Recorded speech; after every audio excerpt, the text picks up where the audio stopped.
Do you see where this seems to like be a little bit spotty because it didn't blend super well? So I was gonna just cover it up, but I wanna show you guys what I'm gonna do with that. So I'm gonna hold this on my hand right here, and I'm gonna go back with that darker color.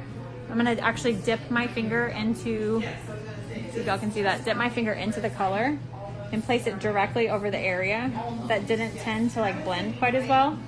Pull that down and blend up. After you do that, see how it's even a little bit more needs to go right here.